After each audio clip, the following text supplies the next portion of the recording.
만약 그것이 DNA에서 인간으로 등록된다면 우리와 다른 종류의 인간일 가능성이 있을까요? 오늘날 사하라는 끝없이 펼쳐지고 고요하게 느껴지지만 7,000년 전에는 호수와 목동들, 그리고 지금은 시간이 지워버린 삶들이 존재했다. 과학자들이 2명의 매장된 여성의 DNA를 해독했을 때 사라진 인간 계보가 드러났고, 역사는 거의 잊고 있던 세계를 다시 기억해야만 했다.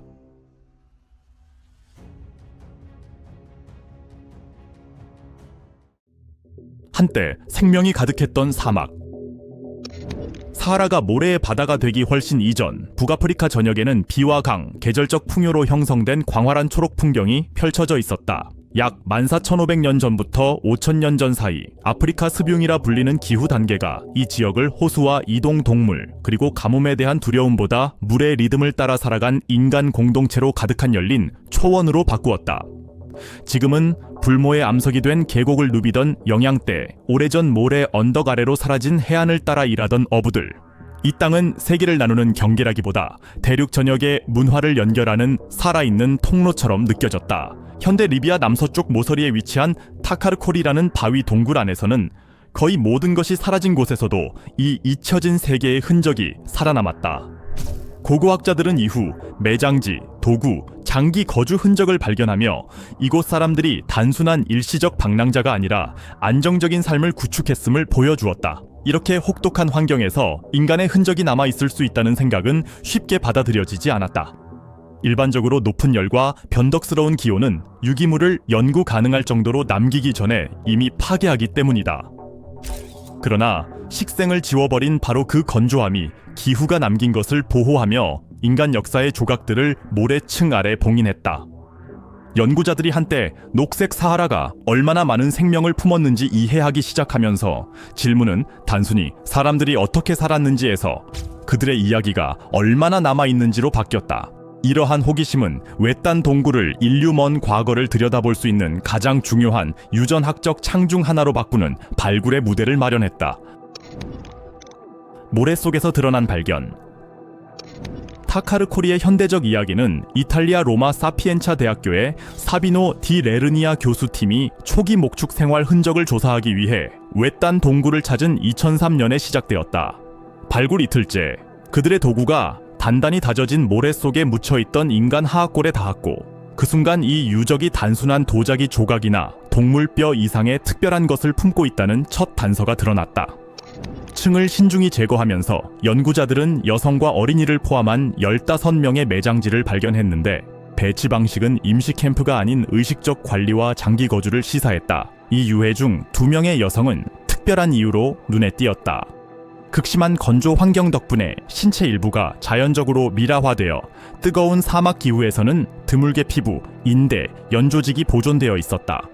뼈만 남아 부서지기 쉬운 고대 인고를 다루던 과학자들에게 이 보존 상태는 거의 믿기 힘들 정도였으며, 골격 구조를 넘어 생물학적 정보를 담은 인간 유해를 연구할 드문 기회를 제공했다. 그러나 이 발견은 또한 난제를 안겼다. 고열은 고대 DNA를 빠르게 파괴하며 북아프리카의 유사한 사례에서 활용 가능한 유전체를 회수하려는 이전 시도는 반복적으로 실패했기 때문이다. 수년 후 막스 플랑크 진화인류학 연구소의 고고 유전학자 나다 살렘이 이끄는 국제연구팀은 많은 이들이 불가능하다고 여겼던 시도에 나섰다. 치아와 밀도 높은 다리뼈에서 시료를 추출해 연구자들은 2 여성의 완전한 유전체를 회수하고 염기서열 분석에 성공했으며, 유전학자 요하네스 크라우제는 이를 거의 기적에 가까운 기술적 성취로 평가했다. 데이터가 화면에 나타난 순간 지리적 정보와 기존 조상 모델에 기반한 기대가 연구자들의 예상을 안내했지만, 곧 유전적 결과는 그들이 세운 거의 모든 예측을 뒤흔들었다. 모델을 깨버린 DNA 결과. 타카르코리 유전체를 수백 개의 고대 및 현대 인구와 처음 비교했을 때 연구자들은 2명의 여성이 사하라를 넘어 아프리카 대륙과 연결되었던 녹색 통로, 바로 너머에 살던 사하라 남부 아프리카인과 명확한 유전적 연관을 가질 것이라고 예상했다. 지리와 기후는 수세기 동안의 교류, 이동, 혼인을 암시했고, 특히 호수와 초원이 존재해 거의 모든 북아프리카 역사에서보다 이동이 용이했던 시기였다. 그러나 결과는 조용한 모순처럼 도착했다. 2 여성은 측정 가능한 사하라 남부 아프리카 혈통을 전혀 지니고 있지 않았던 것이다. 놀라움은 연구자들이 고대 기록에서 가장 가까운 친척을 찾으면서 더욱 깊어졌다. 근처 집단과 일치하기는커녕 타카르코리 유전체는 모로코 타포랄트 동굴의 15,000년 전 수렵체 지빈과 가장 근접했다. 비록 거리와 시간으로 떨어져 있었지만 이들은 북아프리카 고유의 깊은 유전적 특징을 공유하고 있었다. 이 계보는 현대 DNA 연구에서 희미한 흔적으로 오랫동안 추정되어 왔으나 보존된 인간 유해에서 직접 관찰된 적은 없었다. 연구자들은 이를 유령 집단이라 불렀다. 즉 수학적으로 추정은 되었지만 물리적 기록에서는 사라진 인류 계통이다. 그런데 이 두 여성이 바로 그 유령이 실존했음을 보여주는 구체적 증거를 제공한 것이다. 그 의미는 지역적 혈통을 넘어선다. 한 집단이 이동과 교류가 열려있는 지역에서 수만 년 동안 유전적으로 독립성을 유지할 수 있었다면 끊임없는 혼합을 전제로 한 기존 서사는 다시 검토되어야 한다. 연구자들은 단순히 고립된 개인을 보고 있는 것이 아니라 다른 문화와 함께 존재하면서도 그 속으로 사라지지 않고 살아남은 오랜 은폐 계보의 대표를 보고 있음을 깨달았다. 비교 분석을 더 진행할수록 이 계보의 뿌리가 인간 이동의 초기장으로 훨씬 더 깊게 연결되어 있다는 또 다른 층위의 이야기가 드러나기 시작했다. 시간 속에 얼어붙은 계보. 타카르코리 유전체가 얼마나 특이한지 이해하기 위해 연구자들은 아프리카 밖에서 알려진 가장 오래된 인간 DNA와 비교했다. 여기에는 체코의 즈라티쿠누 유적에서 발견된 약 5만 년 전 인류도 포함되었는데 이들은 현대 인류가 유라시아로 처음 확장될 당시 살아있던 사람들이다. 분석 결과 이 리비아 여성들의 조상은 그 초기 이동의 집단과 깊은 연결을 공유하고 있었음이 드러났으며 그들의 계보는 인간이 막 전 세계로 퍼져나가기 시작한 순간과 가까운 위치에 놓였다. 다른 지역에서 보이는 혼합과 다양화의 경로를 따르기보다는 이 분기는 북아프리카에서 상당히 고립된 상태로 남아 대부분 다른 집단에서는 사라졌거나 약화된 유전적 특징을 보존하고 있었다. 이 오래된 연결을 뒷받침하는 한 가지 단서는 네안데르탈인 혈통에서 나타난다. 타카르코리 여성들은 약 0.15% 정도의 소량 네안데르탈 DNA를 지니고 있었는데 이는 현대 비아프리카인 집단에서 일반적으로 발견되는 수준보다 훨씬 낮지만 대부분 사하라 남부 집단보다는 높은 수치였다. 이 패턴은 이들의 조상이 인류 초기 이동 과정에서 네안데르탈인과 접촉했음을 보여주며 후속 혼합으로 인해 유라시아 집단에서 네안데르탈 유전 신호가 증가하기 전의 모습을 반영한다. 사실상 이들의 DNA는 초기 진화의 한순간을 그대로 포착해 수천 년에 걸친 상대적 고립 속에서 보존된 셈이다. 이러한 연속성이 인간에게 가지는 의미는 과소평가할 수 없다. 고대 세계에서 문명이 일어나고 사라졌음에도 이 계보는 사하라에서 살아남아 기후변화, 기술적 변화, 주변 집단과의 접촉 속에서도 안정적인 유전적 정체성을 유지했다.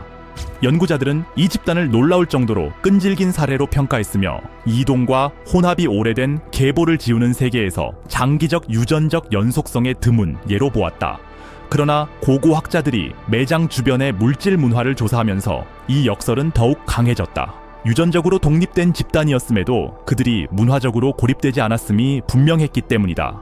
이 모순은 문명이 퍼지는 방식에 대한 기존의 생각을 재편성할 수 있는 중요한 단서를 제공했다. 이주 없는 문명. 타카르코리 매장지 주변의 고고학적 증거는 비록 DNA가 장기 고립을 시사했지만 그 공동체가 더 넓은 세계와 깊게 연결되어 있었음을 보여주었다. 연구자들은 양, 염소, 소를 관리하는 목축 생활의 흔적과 리비아 동굴을 훨씬 넘어선 지역과 연결되는 도자기 양식을 발견했다. 이러한 유물들은 녹색 사하라를 가로지르는 교역로와 계절적 만남을 통해 사상, 도구, 생활 방식이 이동했음을 보여주며 대규모 인구 이동 없이도 지식이 퍼질 수 있었음을 증명한다. 공동체는 주변 문화와 단절되지 않았지만 독특한 유전적 경계를 유지하며 혁신이 보통 퍼지는 방식에 대한 기존 가정을 도전했다. 수십 년 동안 고고학자들은 북아프리카에서 목축 위주로 이동을 통해 전파되었다고 믿었다. 근동에서 온 목축 집단이 동물과 농업 지식을 새로운 지역으로 옮겼다는 것이다. 그러나 타카르코리 유전체는 이러한 서사를 복잡하게 만들었다. 이들은 근동 농부나 가축화 전파와 일반적으로 연관된 집단과의 명확한 조상이 없음을 보여주었기 때문이다. 요하네스 크라우제와 사비노 디 레르니아 같은 연구자들에 따르면 증거는 지역 집단이 이주가 아닌 접촉을 통해 새로운 기술을 습득했음을 시사한다. 즉, 이웃으로부터 배우면서도 생물학적으로는 독립성을 유지한 것이다. 이러한 구분은 문화 변화의 이야기를 재편성하며 인구 이동보다 교류와 적응을 강조하게 만들었다. 문명이 공유된 지식을 통해 퍼질 수 있다는 생각은 이번 발견에 인간적 의미를 더해준다. 공동체가 정체성을 유지하면서 무엇을 받아들일지 선택할 수 있음을 보여주며 유전적 흔적을 남기지 않고도 형성되는 문화적 모자이크를 설명한다. 타카르코리에서는 사하라 남부와 나일 계곡에서 온 도자기 양식이 안정적으로 유지된 계보와 공존하며 생물학적 경계를 넘어 커뮤니케이션이 어떻게 전달될 수 있는지를 보여준다. 그러나 이러한 균형을 유지할 수 있었던 사회조차 인간의 통제를 넘어선 힘에 직면했으며 한때 이 공존 실험을 가능하게 했던 풍경은 이미 변화를 시작하고 있었다. 그들을 지운 세상. 타카르코리 이야기는 정복이나 갑작스러운 붕괴로 끝난 것이 아니라 사하라 전체를 바꿔놓은 느린 환경적 변화로 마무리되었다. 아프리카 습용이가 사라지면서 간구량은 줄고 호수는 축소되어 비옥한 초원은 더 이상 대규모 가축대나 영구 정착지를 지탱할 수 없는 건조 평원으로 변했다. 세대를 거치며 이러한 공동체를 지탱하던 생태적 기반은 약해졌고 사람들은 물줄기가 사라짐에 따라 이동하거나 적응하거나 이웃 집단과 합쳐야 했다. 기후변화가 인구를 한순간에 사라지게 한 것이 아니라 오랜 고립을 가능하게 했던 조건을 서서히 녹여버린 것이다.